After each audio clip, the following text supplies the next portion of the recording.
Hello everyone and welcome to Life and Gear Hacks. Today I'll be helping you go through 5 steps to designing your EDC. Now I've heard a lot of people talk about EDCs saying, is this too much for me to be carrying? How much is too much? What should I be carrying? These are all questions that are very personal.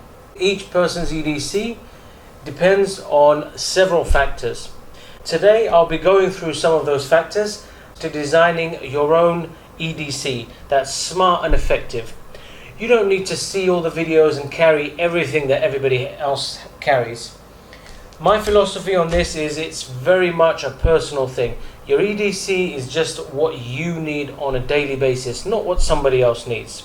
So here, for example, I've got a couple of EDCs, and EDCs also work as part of a modular system or a tiered system. You may have seen several people discussing this. I'll go through my systems in different videos, but today I want to start with the basics. I want to just go through what you really need before you consider an EDC, or if you're thinking about refining your EDC, what do you really need to be carrying with you?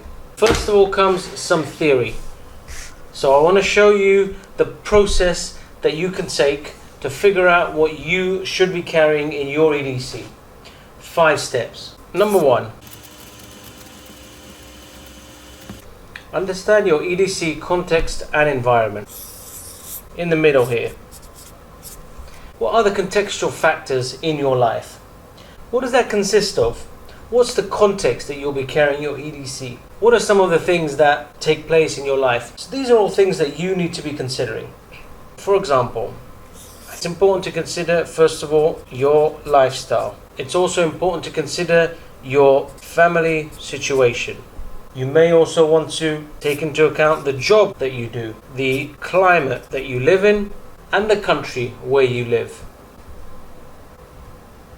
Number 2, I like to call this situational awareness. So this is really about your personal situations, which are comprised of EDC events that happen every day. Now, EDC events can actually be broken down a bit further. Events take place in an environment that you need to understand. They have a purpose. They take place at a certain time, and they often have a duration. Now that you understand all of those things, the next thing to do is an assessment of context-specific events in your everyday life. Now here, all we do is take the things that we identified earlier, the contextual areas that we mentioned. For example, your lifestyle, family situation, your job, climate you live in, and the country you live in. And you just list the events that you identified in step 2. Don't forget, this is from step 1. This is from step 2. For example, in terms of your lifestyle, you may have some health issues. You may have allergies. You may have kids that are getting up to all sorts of situations that would need some kind of intervention. Your job may mean that you're constantly meeting people. The climate in which you live may be severely polluted. Visibility may be very low. It may rain a lot. All types of situations to consider here. The country where you live in, maybe they don't speak English as the first language. You may have some communication issues. You may need to prove your identification. All types of situations to consider here. So events that take place within the different contexts that we've identified previously.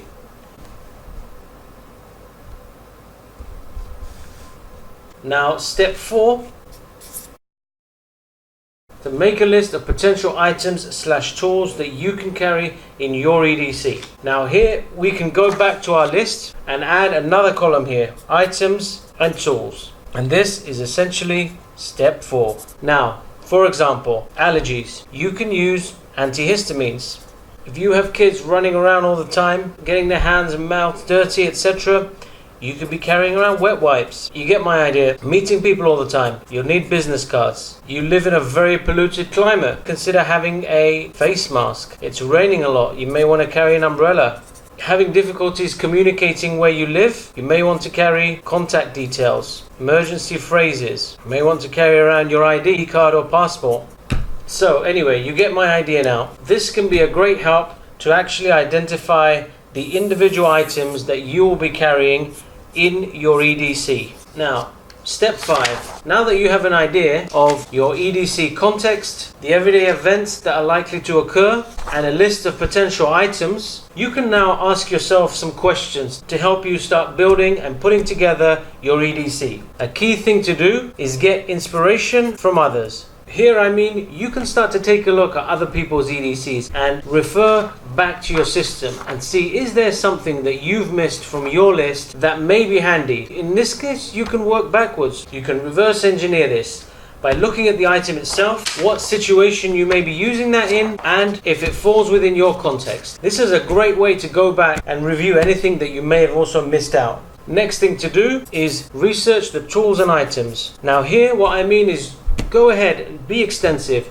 Do a comparison of prices, look around, shop for the best thing that meets your needs. And remember, it's about purpose. Coming back to our situational awareness, it's about whether it fits into the environment that you'll be using it in, the purpose of what you'll be doing, and if it's also in line with the time and duration of the events that will be taking place in your life. Next thing you need to do is to find a system, bag, pouch, whatever it is that works, where you can put all of these things together into one. Now, let's take a look at my EDC just to give you an idea.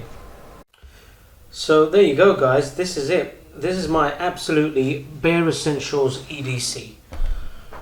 Now, this is the stuff that I have to have on me all the time, and I'll go through each one. I'll open up everything and just show you what's inside each one. These 3 are my keys: car keys, bike keys, house keys, and I'll be going through what's inside my wallet and also this Maxpedition bag that I carry with me as well. But before I do that, just to show you any additional attachments, my house keys, I just have a little carabiner there just to help me hook that to anything, and I also carry just a very simple bottle opener that I just got in a Christmas cracker or something anyway. But yeah, it just works out for me. I don't need anything too sophisticated.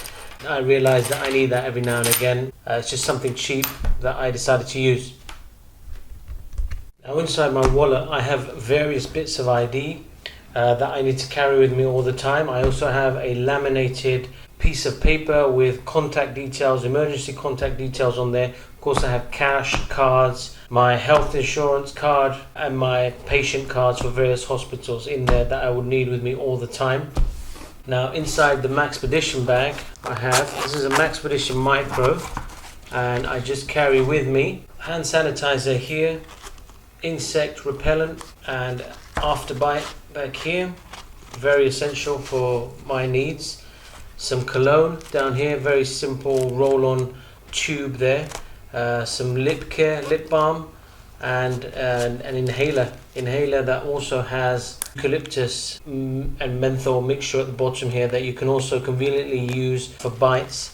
And then behind here I just have some tissues, and inside just some plasters, very small plasters, basically the round ones which I would use if someone I'm with has blisters, or if I have blisters. So the kind of things that I would need on a daily basis. And that's basically it. So that's my small EDC pouch, my wallet, house keys, bike keys, car keys. So that's it. That's my EDC, my absolute bare essentials EDC. Thanks for watching, guys. I hope this has given you some inspiration. I'd like to hear how you've come up with your system. Any good ideas that you want to share, leave in the comments below. Anything that you think I may have missed out, tips, good ideas, anything you picked up from my system. And of course, if you like my videos, as always, don't forget to subscribe, share, like, or comment. And remember, kids, keep making smart lifestyle choices. See you next time.